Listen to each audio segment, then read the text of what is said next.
So UCLA's, they're young. They got, obviously they got tremendous talent as usual. A couple kids projected to go in the first round, if not three, at least two. But they are a young team. So seems that, you know, whether it's them or Kentucky, those type of teams, they lose guys to the NBA every year. So it's you know, we don't play a lot of teams like that, but they have real talent. They have exceptional talent. They got tremendous size. Biggest team we'll play all year by far, as far as depth of size. So it's going to be a great challenge. That was an inside joke. But so they got very talented team. Steve does a great job with them. Their defensive numbers are way better than they were a year ago. I think they're 11th in the nation in two-point defense. So it speaks to their size. They block a lot of shots. They challenge you at the rim, and they may not have the. I'm not sure if Aaron Holiday was Player of the Year last year in the Pac-12. I think he might have been.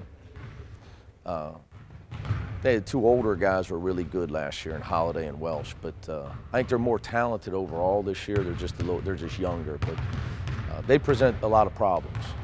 Moses Brown, guy you're familiar with from scouting Keith. How is his game kind of what you've seen on tape from him this year? Well, Moses is 7'1", 7'2". I mean, I think he's starting to figure out he's going to get paid a lot of money for the rest of his life to block shots and rebound. And he's a guy that, you know, when he was 6'11", he probably meandered on the perimeter, worried about offense.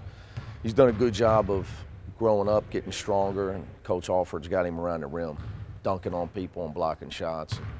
That's going to get him many, many millions. They get up and down a lot. Do you on defense have to do anything different against a team like that, or is it always the same approach? Yeah, they're big. You know, they're I don't know if they get up and down more than anybody else. I don't know if I would agree with that. I would, you know, if I would see analytically or statistically, I don't really see that. I would say, you know, what I see the numbers say is they're really hard to score on around the rim. That would be the bigger adjustment, and something that we would have to deal with. How were you guys reacted after Saturday? Oh, we had a great practice Monday. We got home really late, so we were off Sunday. You know, it was a long grind getting ready to play Northern Xavier and Mississippi State, so we needed a day off. Guys had a great practice on Monday, but we'll see. You know, it's a game of execution, and if you play a high-level team, you have to execute at a really high level. And we weren't quite good enough on the road the other night. Hopefully our execution will be a lot better on both ends on Wednesday night. As big as they are and the way they block shots, how does that impact your offense? I mean, it's more important to score in transition, I guess, than to have to go against their half court. It's true in every game, but maybe more. Well, I would say, I mean, we had 0 fast break points against Mississippi State. Now we had a breakaway and we got grabbed at the waist and it wasn't called intentional. We had a couple, Keith had another steal and he lost it. But we got to get some fast break points in every game. It's an area where we need to improve. But you're right, against them, you know, it's just they do a good job around the rim. You're gonna have to, and they do play. They'll change if you hurt them in their man. They'll play zone. So you're gonna have to make sure that you pass the ball well against them and use their size against them, and that. Hopefully, you got to go up with strength. You got to show the ball. You just try to out-jump them at the rim. They're excellent. I mean, they're excellent at defending you without fouling. They all do it. They all jump straight up, show their hands to the officials. One of the best teams, probably the best team I've seen so far. As Darren has showed me on the scouting with his edits. But yeah, we're going to have to get some baskets in transition. The three-point shooting from Saturday. Was there something in retrospect you wish you would have done differently, or was it just them knocking out shots? Well, it's not like we just didn't guard them. All their threes, one was where we were there. Kane just let Peter shoot it. But the other 11, we were helping because we got beat off the dribble. So it's not like we just didn't guard them. So most teams can't beat you off the dribble, make the passes Mississippi State made, and make the shots. So they had 6 guys hit a 3 in the first half. That's almost, it's unheard of. So they played great. Sometimes you got to give them credit. You got to play when you're, it's like you're playing baseball. You're pitching against a great lineup.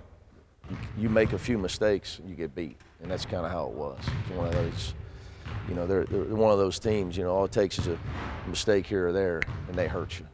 Teams are shooting a lot of threes against you, usually not making them at nearly as high of a clip as Mississippi State. Is that by design of your defense, or is it teams getting frustrated and taking long shots because of the nature? Well, I think when we play solid defense, it's hard to find a shot against us. And, we believe in no layups. We believe in not fouling. We fouled too much as well in the Mississippi State game. So, sometimes it depends. Some teams are looking to shoot the 3. Others, when you can force a team into late clock threes, that that it's not what their coach drew up, it's not the play he called, that's when your defense is effective. But yeah, that's usually the case. We're usually one of the best teams in the country at forcing that. College kids are generally night owls. Is just the ideal start time? Start time easy for the players, tough on the fans and coaches. 9 is TV rules the world, buddy. So we don't even talk about stuff like that. Whether we play at 11, 9, you got to be ready to play. You got to be tough enough to deal with whatever. At least we're playing at home. We don't have to cross 471. Right. Well, they would prefer to play at 9 p.m. than 11 a.m. I would think so. Coach would rather play at 11. So I'm sure the reporters would too. I'm sure you guys would rather play at 11. So, yeah, start time is what it is. If it helps us get more national television exposure for our university, then so be it. It's all part of it. Kane only played 10 minutes on Saturday. Was that a matchup thing, or was there any specific reason for that? Defense, with him, it's if he's playing well on offense, you're going to go with him. If he's struggling offensively, defense isn't the thing that keeps him on the floor. He's coming in there for offense, and if he's got it going offensively, you're going to keep going to him and try to keep him going. So I got to get him back on track because we need him. I got to get his confidence back, get him back on track.